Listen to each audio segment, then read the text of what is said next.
dulu. Halo dulur, ketemu lagi di kanal ini. Sudah lama rasanya tidak diskusi, ngobrol dengan kawan-kawan, dan hari ini kami ketemu dengan tokoh-tokoh. Saya ketemu dengan tokoh-tokoh. Tokoh kelontong. Ini orang-orang sibuk yang susah ditemuin, malah ketemunya di daerah antah berantah.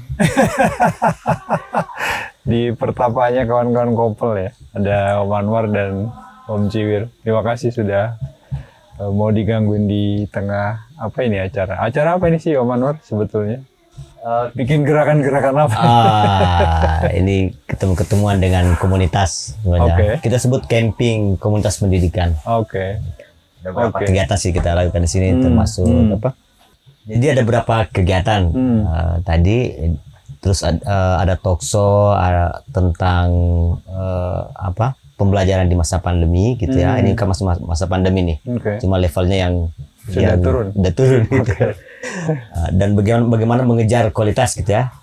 Terus terang kami banyak menemukan di komunitas itu tertinggal gitu ya.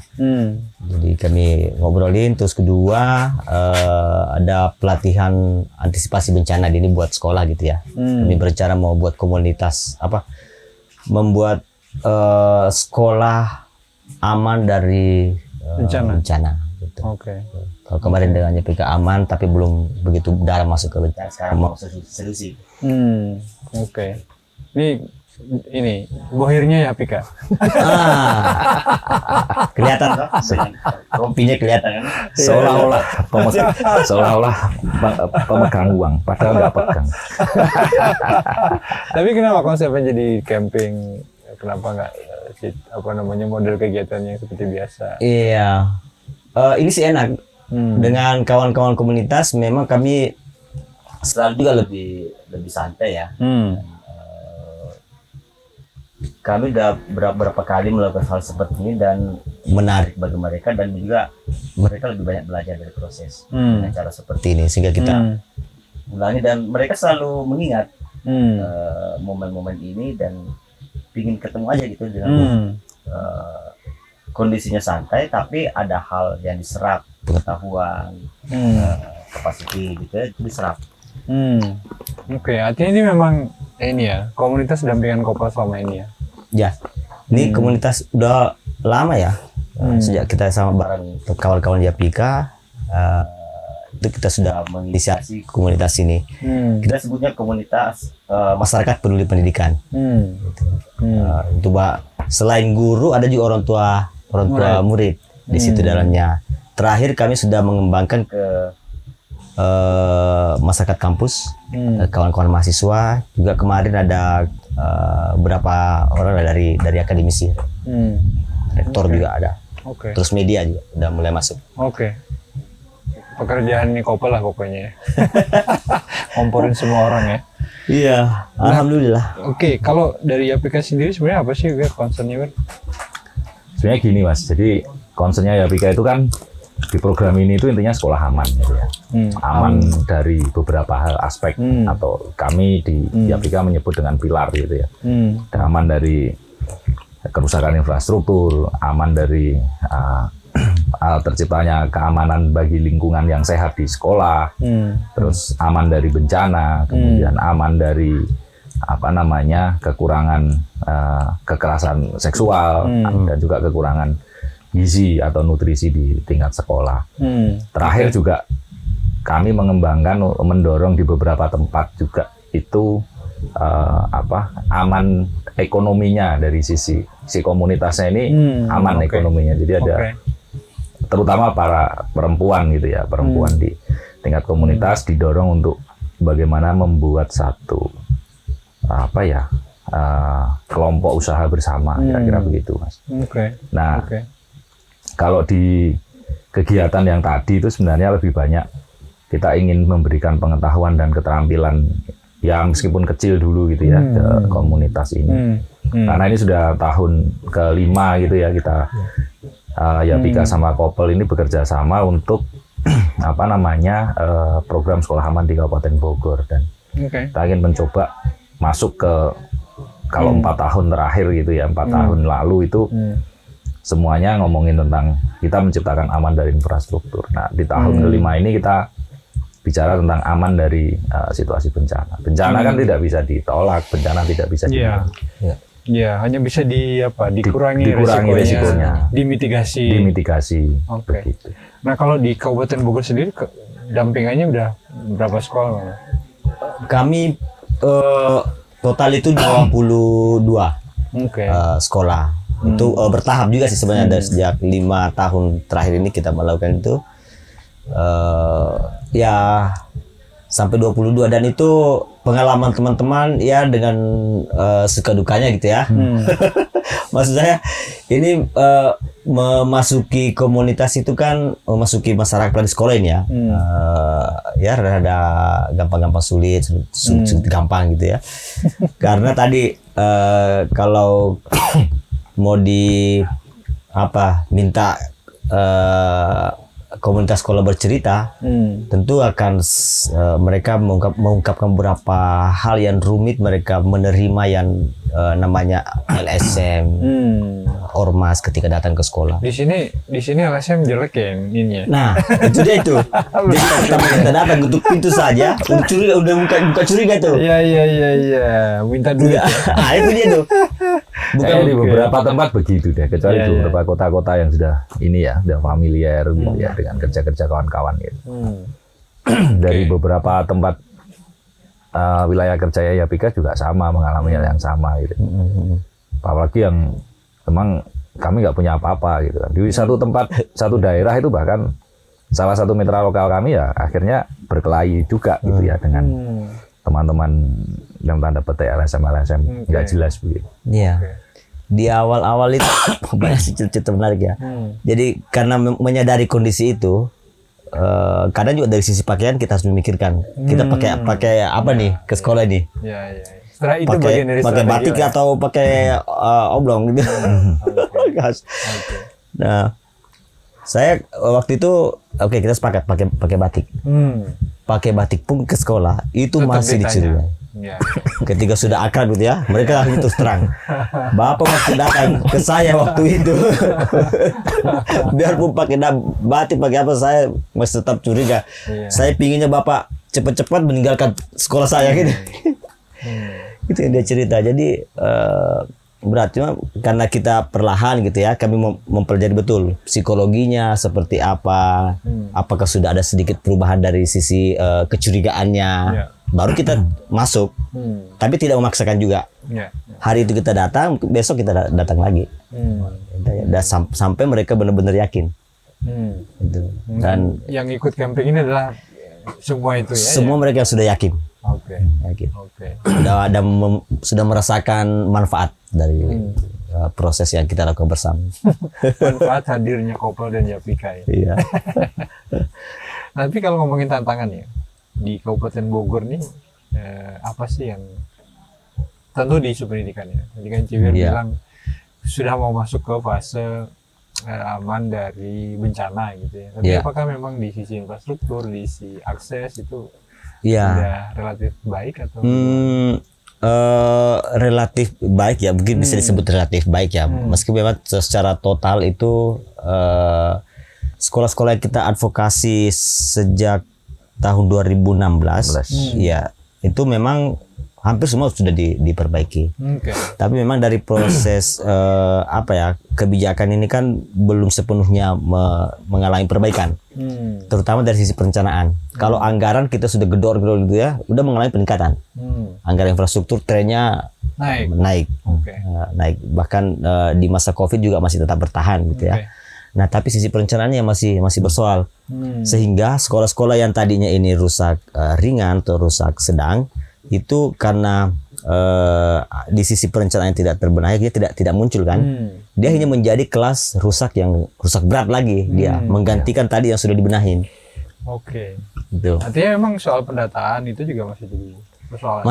Masih persoalan. Kita sudah mengadvokasi itu membuatin roadmap. Salah satu agenda di roadmap itu adalah perbaikan sistem pendataan. Sampai Dapodik sebenarnya ingin kita ini. Ini roadmap buat kementerian ya?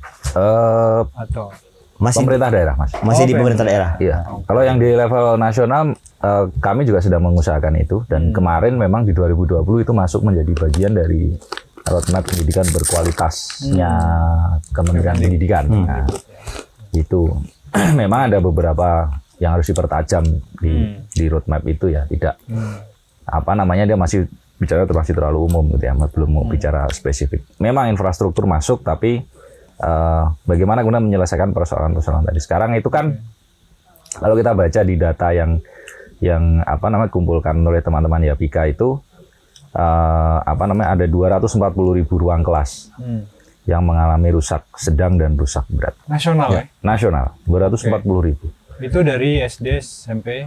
SD saja, Mas. Oh, SD saja? SD dan itu negeri. Oh, oke. Non-MI, non-swasta. Itu ada sekitar segitu. Itu artinya kalau kita bandingkan dengan jumlah siswa di Indonesia gitu, ada 1 dari 5 siswa di Indonesia itu terancam masalah infrastruktur. Nah, itu memang skema sekolah aman ini memang belum bisa menjangkau banyak gitu ya. Kita hanya bisa berkontribusi kecil gitu. Dan program ini kan bukan program yang kemudian Yapika Action Aid datang dengan kopel terus ada kelas rusak, ayo kita bangun gitu kan. Tetapi ini program development, pemberdayaan gitu. Jadi komunitasnya kita dorong untuk lebih berdaya gitu kan. Karena yang pasti tata kelolanya dulu diperbaiki gitu kan. Baru kemudian pendidikan itu tanggung jawab pemerintah, penyediaan dananya. Peran serta masyarakat ada, itu porsinya juga tidak besar begitu. Kalaupun ternyata misalnya Yapika dengan Kopel juga mendapatkan komitmen dari pihak ketiga, misalnya dari private sector atau dari individual donor begitu, itu dalam hal untuk memantik saja sebenarnya. Tidak bisa membenahi juga gitu, karena nanti menggantikan peran pemerintah. Iya. Nah, oleh karena itu tadi yang dijadiin Pak Anwar ya, advokasi anggaran. Iya. Mengajak serta DPRD gitu ya, untuk membincangkan itu. Iya. Memberdayakan komunitas supaya juga ikut mendorong peran serta sekolah dan juga perhatian pemerintah daerah. Iya. Oke. Kalau ngomong dalam proses pendampingan itu, pendampingan lalu kemudian advokasi, lalu kemudian teman-teman sekarang udah ngeliat hasilnya lah paling enggak ya dari sorry tadi berapa tahun? 5 tahun. Ini tahun ke-5 ini. Oke.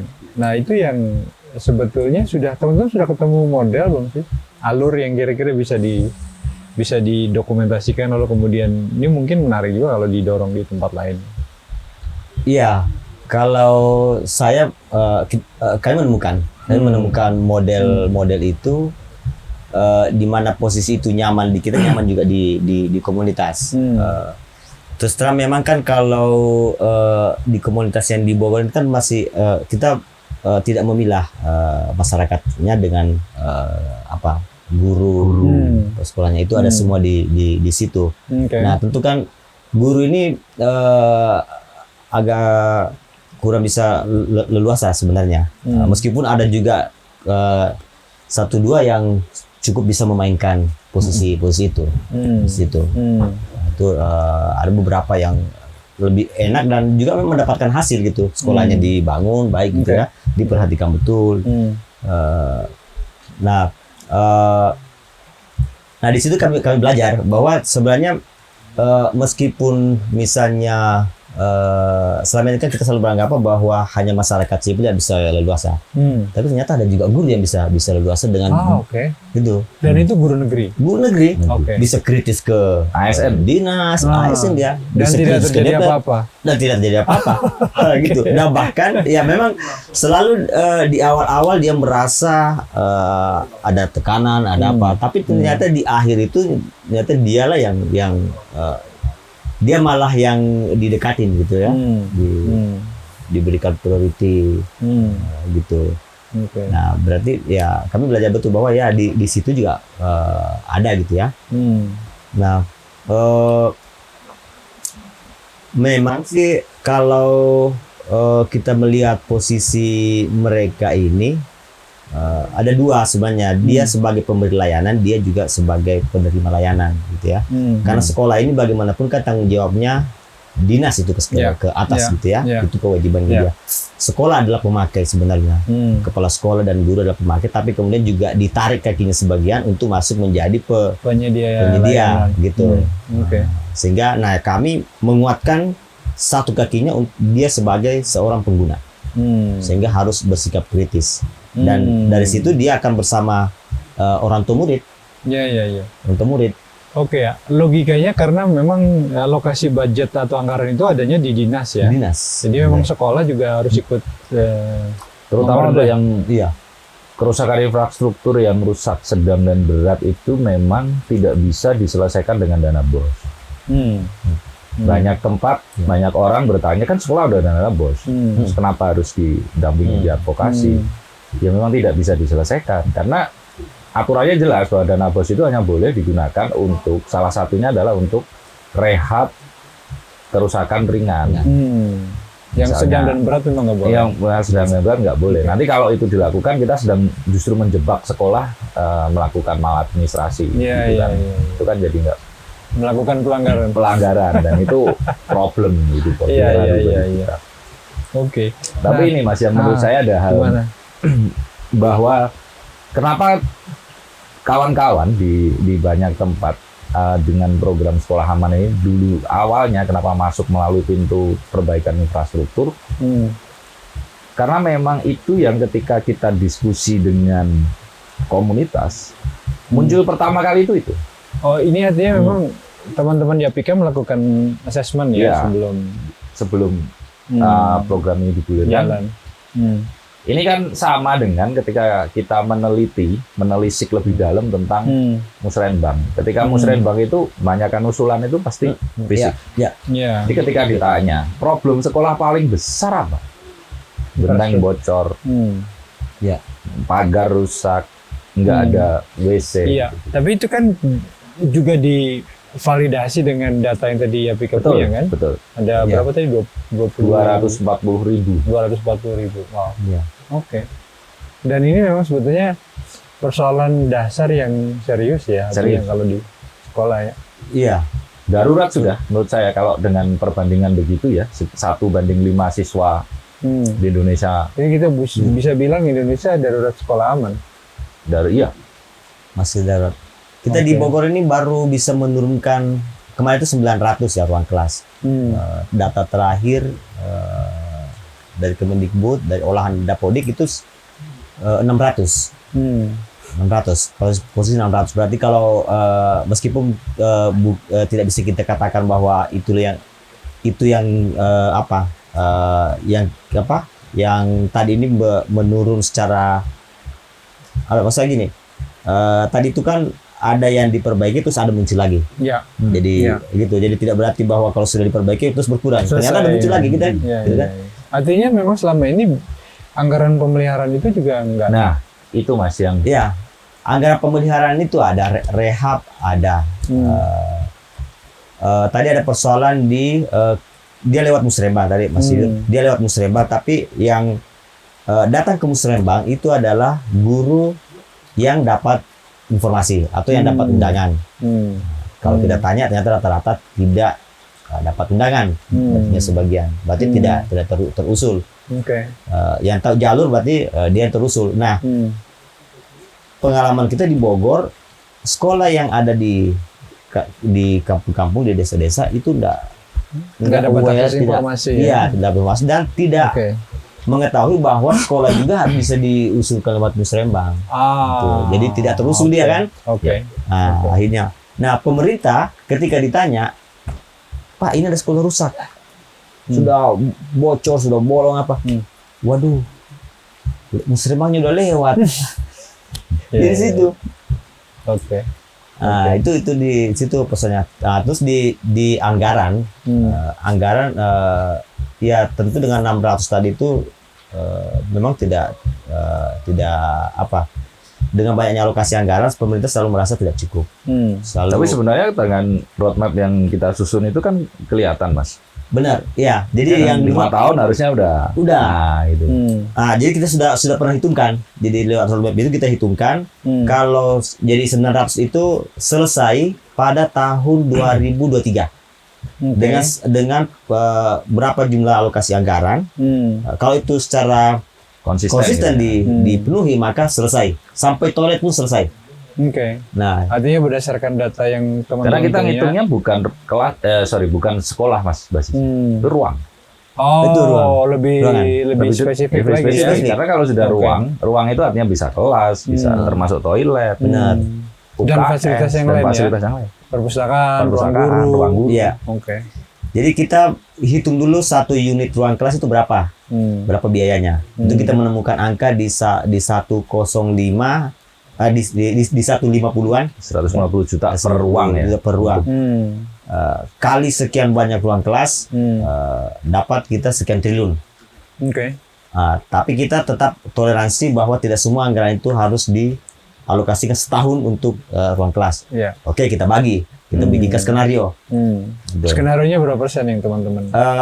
Misalnya tahun 2020 berapa 2 triliun apa dialokasikan terus selesai. Kita priority ruang kelas rusak berat. Gitu. Kita priority supaya terjamin dulu keamanan. Oke. Baru setelah itu ada juga kekurangan ruang kelas. Ya. Itu dibenahi. Setelah Perlu itu ke toilet Bahwa sekian triliun itu yang harus diketahui itu bukan ansih dana APBD. Maksud saya bukan dana PAD saja ya Mas. Iya, benar. Nah, itu kan skema penyelesaian infrastruktur kita ini kan banyak. Ada DAK, Ya. fisik pendidikan, ada DAK afirmasi, ada BOS afirmasi yang juga terutama teman-teman yang di perbatasan ya itu kan selalu mendapatkan itu. Ada skema dulu sebelum dulu ada skema swakelola langsung dari Kementerian Pendidikan, ada skema dari APBD. Jadi banyak skema. Jadi sebenarnya kalau pemerintah daerah bilang bahwa uangnya nggak cukup, sebenarnya kalau dia mau ngitung semua gitu ya, potensi-potensi yang dia bisa ambil, termasuk Bogor mungkin juga sudah punya Dewan CSR gitu ya. Bagaimana? Ini Bogor Kota apa kabupaten? Kabupaten. Oke. Nah, itu bisa juga kan mengoptimalkan itu. Ya, artinya memang selama ini teman-teman lihatnya lebih ke database yang database itu maksudnya database tentang sekolah rusak, database tentang potensi pendanaan sebetulnya kan yang skema bisa pendanaan baik pusat maupun daerah. Betul. Ya. Dan juga sektor swasta yang sebetulnya bisa dioptimalkan. CSR gitu ya. Oke. Nah, kalau selama ini di tahun kelima ini penerimaan pemerintah terhadap konsep, terhadap metode, terhadap approach yang dilakukan oleh teman-teman gimana? Ya, kadang mereka senang gitu ya. Senangnya gimana? Karena kita menemukan data bagi dia. Dia senang, oh ada data baru nih. Eksekutif ya nih. Eksekutifnya. Legislatif nanti beda lagi. Beda lagi. Oke. Cuma ya kalau komunitasnya langsung ngomong kan dia masih menerima dikritik dari bawah kan. Kalau kita yang nyampein, kalau LSM yang menyampaikan. Oke. Nah kalau legislatif gimana ininya? Legislatif kan melihat, kalau eksekutif ya itu kan teknokratis. Kalau legislatif kan itu pendekatannya pasti pendekatan sisi politik. Dan itu saya yakin tidak hanya di Kabupaten Bogor. Tapi justru kan bukannya legislatif punya pokir ya, pokok pikiran. Itu teman-teman masuk ke situ juga apa enggak? Kami karena ada 1-2 yang anggota DPR yang memang di asistensi juga di wilayah itu sehingga dia senang dan memang mengalokasikan, tapi tidak semua. Ada banyak anggota DPR juga belum mengalokasikan ke sekolah. Ya, artinya ini kalau bagi Kopel kan ini merecycle metode yang sudah puluhan tahun yang lalu. Iya, benar. Bahkan sebenarnya ada yang cerita ini ada yang sudah sudah berkesinambungan. Jadi ini sudah diusul dari temu konstituen dan kemudian benar-benar dia dapat pada tahun anggaran yang kita mau tuju. Udah itu.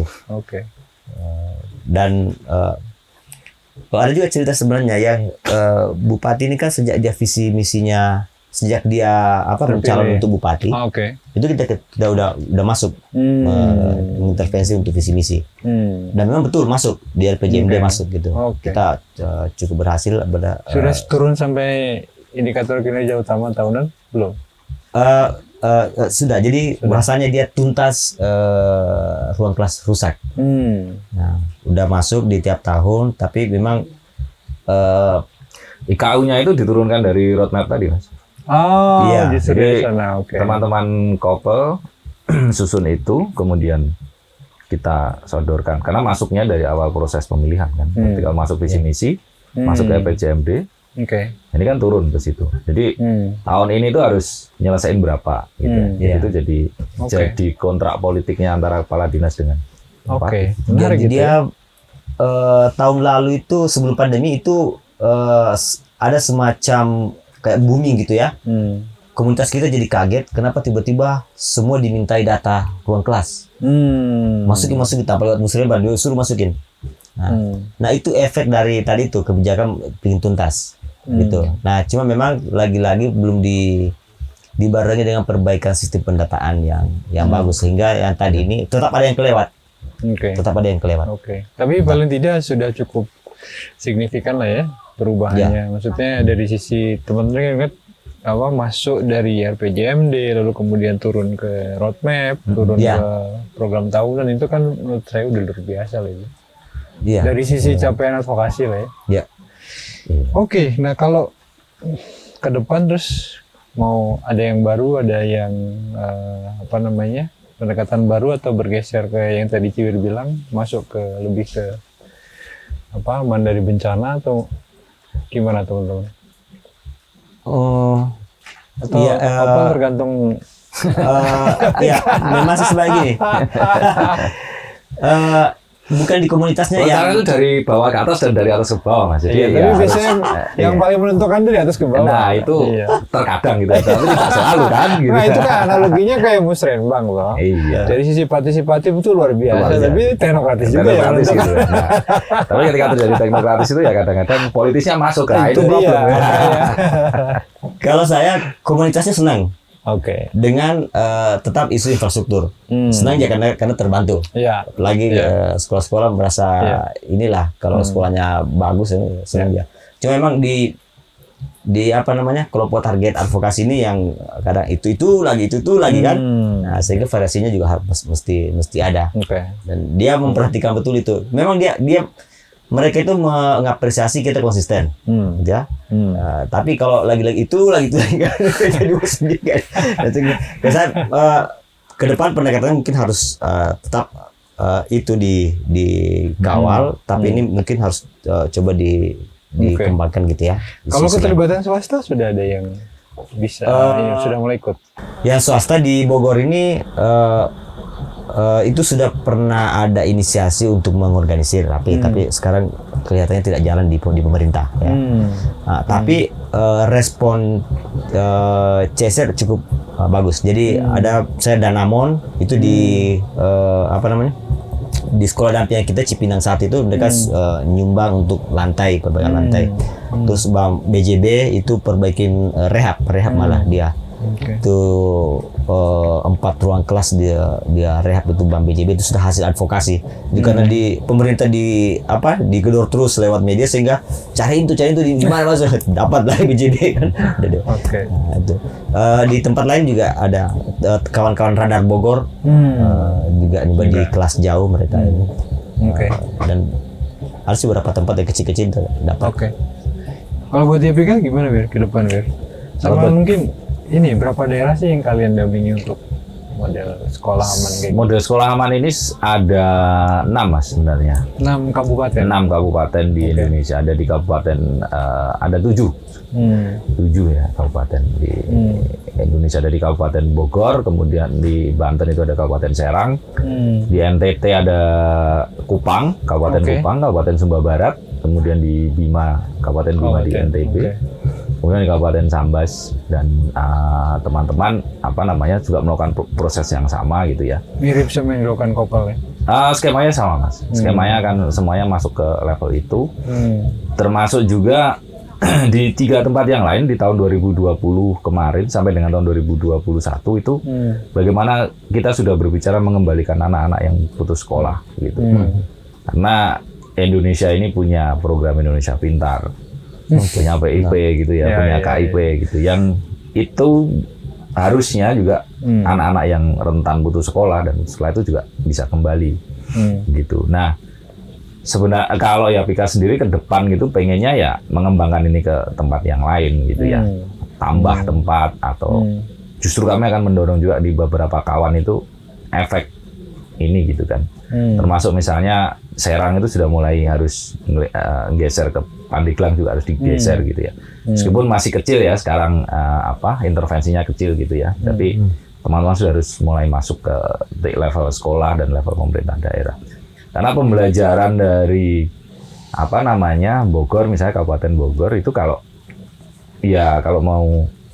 mau ditarik ke sisi kabupaten di Jawa Barat yang lain itu kan sebenarnya masih banyak juga Mas. Tapi mengapa kemudian Bogor itu menjadi sesuatu yang banyak orang itu menyebutnya sebagai tempat yang seksi begitu karena tidak jauh dari Istana Bogor, tidak jauh dari ibu kota negara, tapi jumlah sekolah rusaknya luar biasa kan kira-kira begitu. Orang pasti akan merasa maklum. Ya oke lah nggak apa-apa yang ada di ujung perbatasan Kalimantan sana, yang ada di Sambas misalnya banyak yang rusak jauh gitu kan. Tapi begitu yang dekat ini kan problem gitu. Nah ini sebenarnya ini kita akan dorong itu. Tetap kita akan melakukan proses itu. Di samping yang tadi saya bilang bahwa ada beberapa pilar yang lain harus dikembangkan. Ini kan satu yang disampaikan Mas Anwar tadi karena jangan sampai kemudian teman-teman ini merasa bosan juga. Kan ini kayak berputar di situ gitu kan. Berputar terus gitu tanpa ada variasi. Terus jenuh gitu. Akhirnya nanti ya kembali lagi. Maka untuk menjaga biar bolanya itu tidak di kita di Pika Exenet maupun di Kopel gitu ke komunitas, nah ini kita harus mainkan hal lain gitu ya di komunitas yang udah bagus gitu. Kita ajak untuk berpikir yang lebih hal lain gitu ya. Sementara komunitas yang baru ya ayo kita masuk ke situ lagi. Kayak di Bogor ini ada 2 sekolah baru gitu ya Mas, yang di 2021 2022 ini yang tetap akan didorong untuk urusan infrastruktur. Tapi yang lain ya ngomongin tentang bencana gitu kan. Karena ada 20 yang lain itu kan sudah diintervensi dan 17 ya kalau 17 atau 19. 19 dari 22 itu kan sudah selesai urusan infrastruktur. Kalau dari sisi programatik mandatorinya itu tercapai Mas. Tapi dari sisi perubahan yang di tingkat yang lebih besar kan belum gitu ya. Apalagi kita ngomongin Provinsi Jawa Barat yang konon kabarnya jadi epicentrumnya. Provinsi paling padat, luas ya dan paling padat luas gitu kan. Gitu. Jadi kalau Jawa Barat selesai, mudah-mudahan selesai di tempat lain. Nah, itu ya. Kan saya melihatnya gini. Jawa Barat itu antara pusat-pusat kota Bandung misalnya dengan di pesisir-pesisir. Atau Bogor yang di puncak-puncak gunung itu kan jauh gitu. Oke. Sip lah. Thank you. Oke, Om Cir, Om Anwar, sukses terus ke depan. Nanti kita bisa sambung dengan cerita yang lain. Thank you. Oke, sip. Terima kasih.